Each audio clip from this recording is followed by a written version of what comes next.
Hello,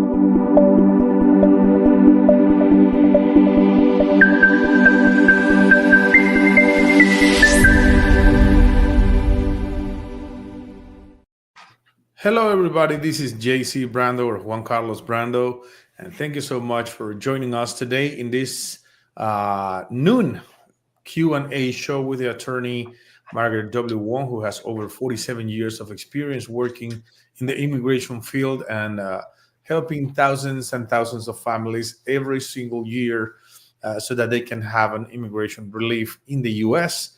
Also, helping with waivers, helping with paroles, advanced paroles, work permits, family petitions, work-based visas, well, many kind of cases that she has managed. Also, she has managed the special visas for um, artists, sports players in the past. One of them, a famous baseball player, another um, soccer player as well. So she has helped a lot of people to get an immigration relief in the United States of America. So let's welcome the attorney Margaret W. Wong. Ms. Wong, hello. Thank you so much for having me today. How are you? I'm doing very well, and thank you, Mr. Juan Carlos. Thank you so much, Ms. Wong. And one thing that is very important is that we are getting to the end of a year. We have seen speed up of many applications that people can do in immigration. For example, work permits are returning in 15 days, 20 days. Other cases have been resolved very fast without needing an interview in immigration. For example, family petitions for spouse. Many people didn't have to go to an interview. So knowing that in 2020 we had a big trouble with COVID, and well, the past administration that was very tough on immigration cases, and now that we see that things are speeding up, what do you think that this government did good so that the cases could be solved faster than before? Yes. So basically, we need to analyze the immigration world in two phases. The one phase is for people who have been in America for a long time. Lately, because of the rhetoric about mass deportation, I'm seeing people who came to America in the 70s, in the 80s, in the 90s. Now they're scared because they never did the Reagan amnesty.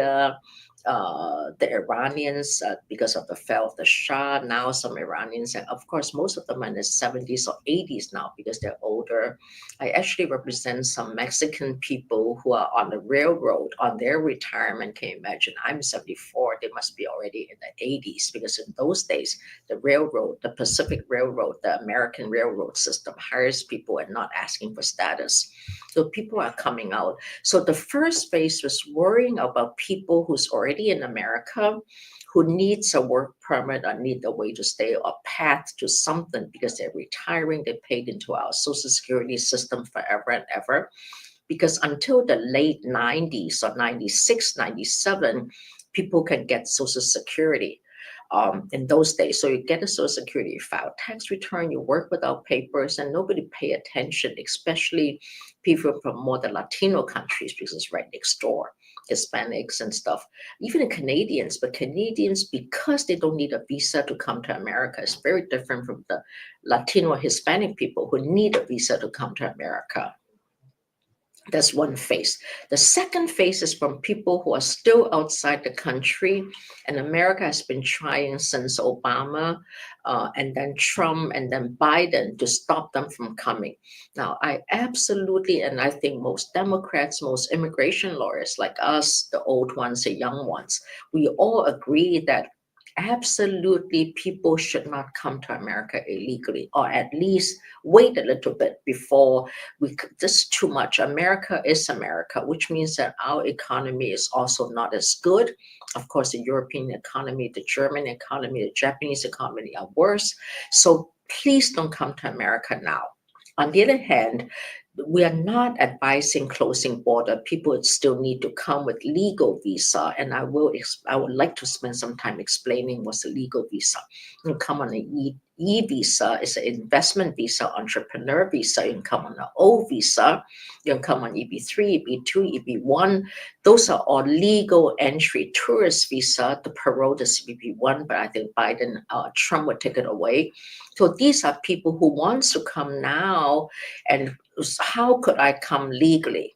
So that's a two phase. The one that's already here, we need to somehow give them a path, because it's ridiculous to make people file tax return or pay taxes into our system for all those years to go back, and they won't go anyway. That's why it's a problem. So we need to solve this problem. The second thing is for people who never came and wants to come and stuck at the border. Absolutely stop coming, stop bringing your relatives to America now. Give us a breathing space to take care of the inside people. The more the outside people come, the more that the Republican Party and our new president would talk about how the Haitians in Ohio is eating. I don't know what they're eating. It's just not nice. So two faces. We need to take care of people inside. The outside people, stop them from coming up. Just stop. But stopping them is not the answer. We also have to help them, to explain to them, maybe we're wasting time not to come. Why not to come? I'm not saying don't come, but think of ways to come legally. And that's what Biden, but forget about Biden for now. Once outside, stop coming. Once inside, we need to figure out something. And that's my advice for the new year. Thank you very much, Ms. Wong, for this answer and these comments. Yeah, and we hope that everything is gonna keep doing good. We have seen some ups and downs in these last 4 years, but something that I have realized is that cases have been speeding up, so they are coming faster.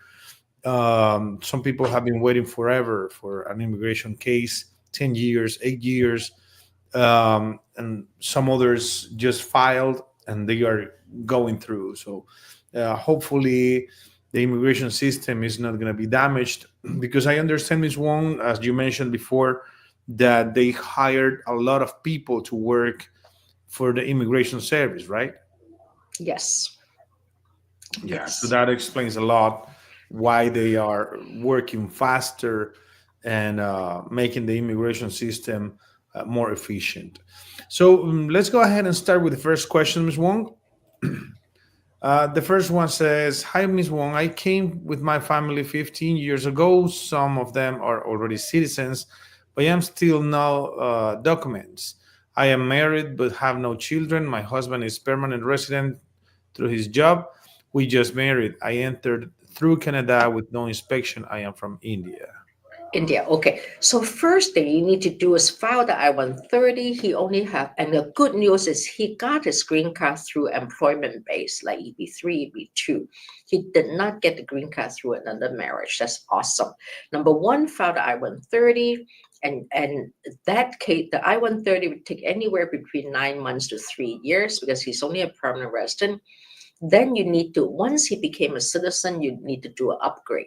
The reason why Indian people don't mind getting a citizenship versus Chinese people who don't like to get citizenship, even though both countries are the same, once you become an American citizen, both countries will not give you passports. It's because India, most people, they still want to go back to visit, but they really would like to stay here. The Chinese people nowadays, especially for people who have like PhD education, master's education, got a green card through offer, and a citizen through offer. Once you go back to China, sometimes at the airport, they'll stop you and ask you with the loudspeakers, embarrassing, about, and then put you in a private room and ask you about, because of the relationship, ask you about the experience in America, stuff like that. So once your husband become a citizen, also do a letter to upgrade your I-130 from a family to an immediate relative. Then once it's approved, it goes to National Visa Center. You paid $120 and $325, and you need to do a 601A. 601A means that you need a pardon, a waiver, because you came undocumented and you never shown a phony visa. You just came undocumented. That case would take about 2.5 to 4.5 years. Hopefully under Trump, it may go faster or it may go slower, but Always plan on about 5.5 years from the day you start filing this I-130, not the date of marriage, the date of the I-130, to going out to India to come back with a green card. If you only came with no passport, stop a border crossing with no stoppage, and never show a passport of someone's wife, someone that's mostly the way how us Indian people came to America, is to pretend we're someone, or use a separate name, because Patels hardly ever get tourist visas. It's very difficult. It's like in China. If you're from Fuzhou, you're from Wenzhou, it's practically impossible to get tourist visas. Plan on 5.5 years. You need to leave America and come back with a green card, LPR, permanent resident. Okay, thank you very much, Ms. Wong. Interesting question that we just got from our audience. So, thank you very much for sending this question. If you need more information, just give us a call. The phone number is 216-279-3984. 216-279-3984 is the phone number that you need to call to talk to the attorneys in the law firm of Margaret W. Wong and Associates. So let's go ahead with the next question, Ms. Wong. And it says, hi, attorney. How difficult is to get a student visa? I want to study English as second language, do the TOEFL test, and then try to get to college. Depends if you're out of the country, inside the country. If you're out of the country, outside of America, you need to get the I-20. Once you get the I-20, you need to make sure you have at least 1 year of educational expenses in your bank, and then apply on the DS-160 to get a student visa. On the form, tell them if you're single, you're single. If you're married, you're married. Don't say you're single, you're married if you are not. All right, that's very important. And then once you come to America, you have to make sure you attend the same school. If you want to do a school transfer, you need the blessing of a legally transferred I-20 to request a transfer. Don't just come to America and not go to school, because it makes my job harder one day if you, for example, marry an American citizen, want to change school, because once you're out of status or use a fraud visa, it's very difficult to do anything else. That's how I do it. If you're in America already on a tourist visa, you need to go to talk to a school, but it has to be with after Trump is very huge on 90 days on change of status. Talk to a foreign student advisor in a school closest to your house and get an I-20. Make sure you have 1 year of savings in a bank account showing, if not your parents or someone who's signing the I-134, and then apply for a student visa. The beginning date, if you look at the I-20, the beginning date of program, it should be within 15 to 30 days prior to the expiration of a tourist visa. Then your change of status should be successful. Once the student visa is approved, you can go to school. Don't go to school and don't go to school without the approval of the change of status. Thank you very much, Ms. Wong, for this answer. And yeah, well, a lot of people just want to do the student visa, but yeah, it takes a lot of requirements, especially the money that you need to have in your account, or find a co-sponsor who can have that amount of money. I understand it's like $12,000, $15,000, most cases. So you better be prepared before you do the filing for this kind of visa. The next question is, how long is it taking? How long is taking the 601 and 212 waiver? My wife is waiting in Nigeria. 212 waiver, you need to do the 212 first. With the approval, you do the 601A. 601A takes, lately it's taken 4.5 years, but because of the new PIP law, and also because Biden is leaving, immigration now is very fast. I've seen approvals of requests for additional information after 2.5 years. I would presume plan on 2.5 to 4 years. 212, I've seen approvals from 5 days to 9 months to 2 years. 212 is the unspoken problem, because 212, actually you don't even need a qualifying relative. You need the qualifying relative for the 601A. So 212 runs from maybe 6 to 7 weeks to about 2 or 3 years. Okay, thank you so much, Ms. Wong. And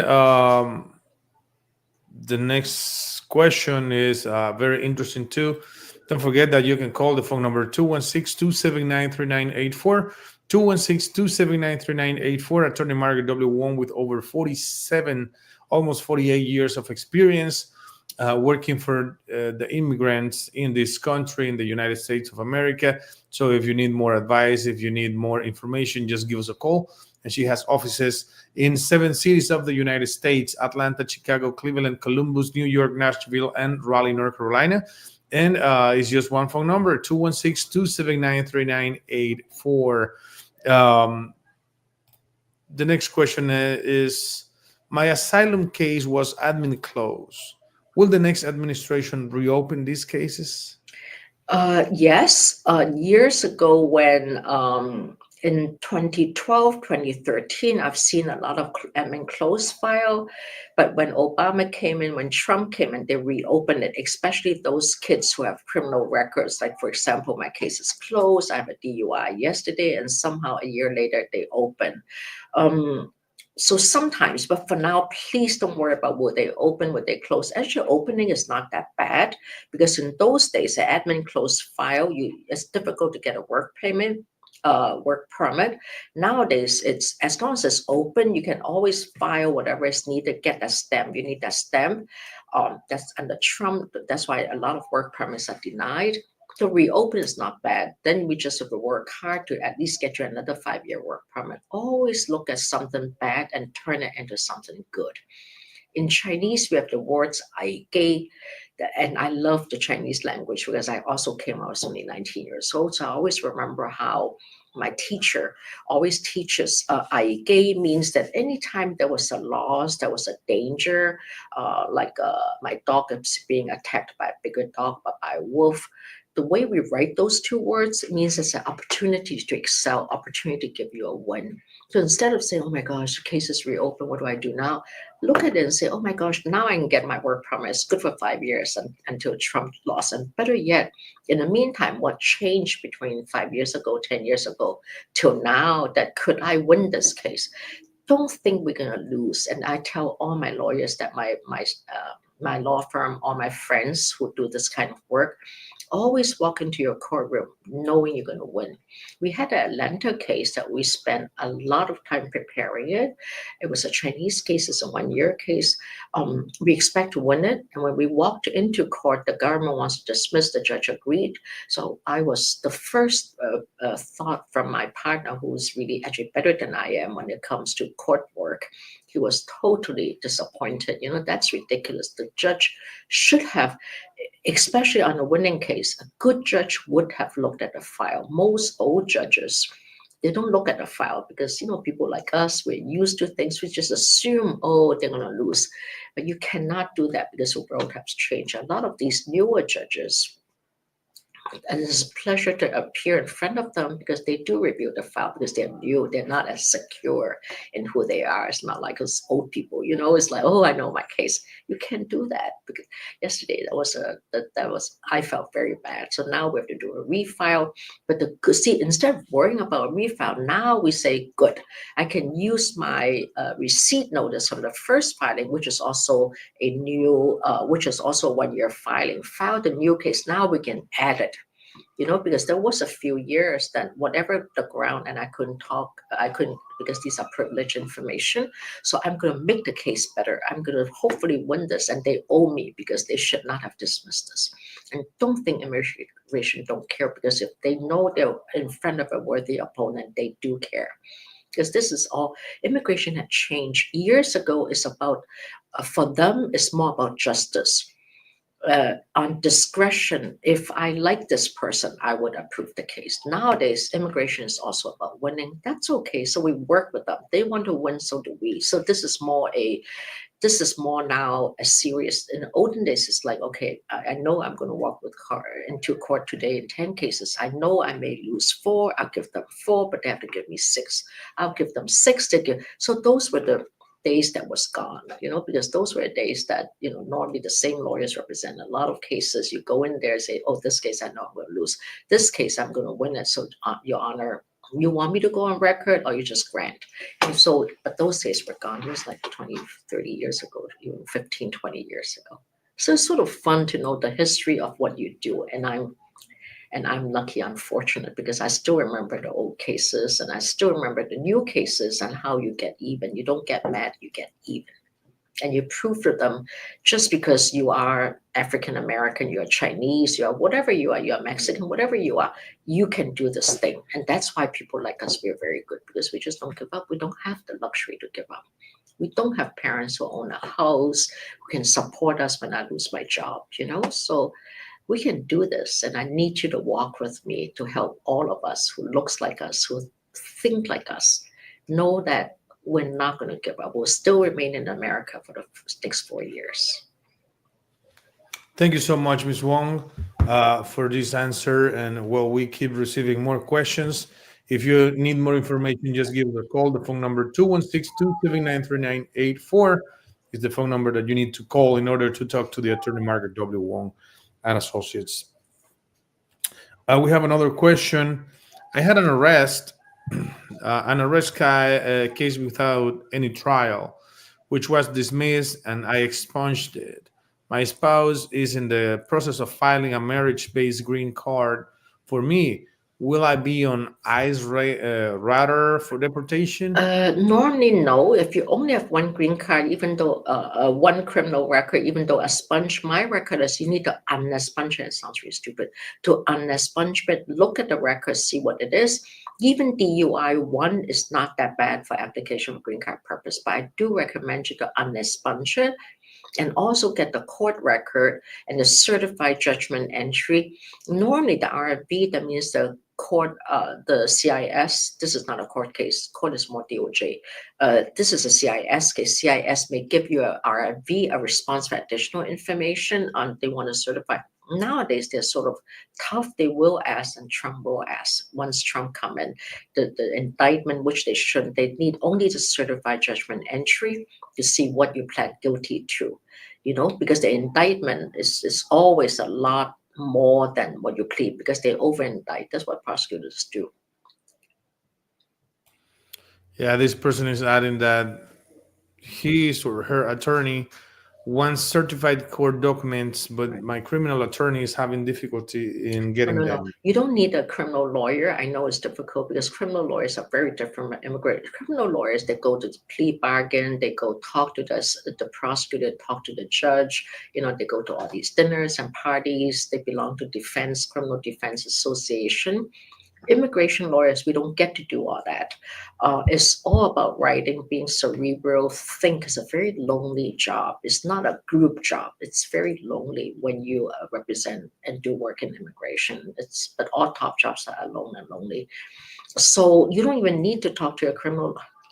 I don't mean. So you just have to call the court or go see the clerk of courts for that, the window in the front of the court where you pay your fine and ask for certified judgment entry and probably a copy of the transcript. Your issue is it's expunged. So like in Tennessee, once something is expunged, it disappeared. In Ohio, it doesn't disappear. You have to go to clerk of courts and they will give it to you. But sometimes it takes time. Some courts charge $5, but transcript costs about $50, $70. That's the only two things you need. Get the certified judgment entry when you plead guilty to, and get the transcript. Sometimes they ask which part. You say all parts, because you have the plea part and the sentencing part, which is two parts. Thank you so much, Ms. Wong, for this answer. It's very important to have this information about these cases of arrest and also the certified judgment entry that you need to request at the window with the clerk of court. If you need more help or more information, just give us a call. The phone number is 216 279 3984. 216 279 3984. The next question says, good afternoon. My business got robbed. Everything is on camera. They came overnight and broke in. I called the police in the morning after filed the report and gave them the videos. The robbers came 1 week later and threatened me that if they got arrested by the cops, other gang members would come and kill me and my family. We live in Chicago. I am from Bangladesh and I own a convenience store. Could this qualify for a U visa? 100% qualified, especially a second one is a threat. I don't know if they use racial slurs, then I would also report to FBI hate crime. FBI is wonderful. For the past maybe 15, 25 years, they have a hate crime unit and advisory board. I used to be very active in it and I respect them a lot. They're really taking hate crimes, but this may not be a hate crime, it's just a threat. This is stupid because normally in America, people don't threat if you report. This is stupid. So definitely, I would report. I don't know if you report the first one, but definitely you probably did. The second one, again, report and make sure they sign your 918B. That's the form. And within 6 months, you can file you have to file in less than 6 months. I have clients who they didn't have the money. It was signed in 2017. So finally now they got the money. They say, can you file? I say, oh my gosh, you need to sign within 6 months and file. All right. So once it's signed, absolutely file it as soon as possible. Then within 1.5 to 2 years, you'll get a bona fideness letter. You get a 4-year C14 work permit, but it should qualify. The only thing is the first time, apparently you didn't see them. There's no guns, there's no knives. If there is, you didn't see them. I mean, they didn't really threaten. They only threatened about the property. But the second time, that sounds interesting because I have not seen a lot of cases where, so the second one I think is more important than the first one. Absolutely report it and see if they'll sign. Chicago should be good. New York, Chicago, they have a whole department who does U visa cases, unlike the smaller towns. Well, Chicago has kind of a crazy reputation about gangs, just like New York and LA.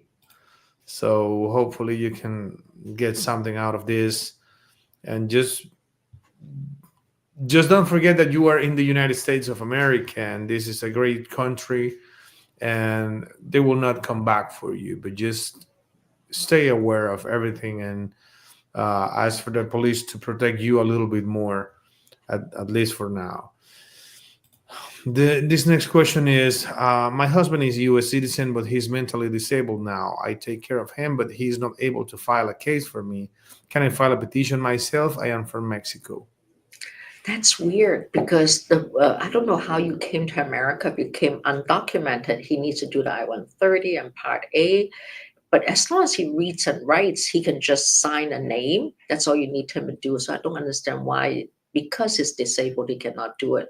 But I would maybe have a power of attorney still sign his name or have him sign because he could do it even though he's mentally disabled. Now, another thing is a Wawa case. That would be an interesting test case. I'm thinking of Wawa.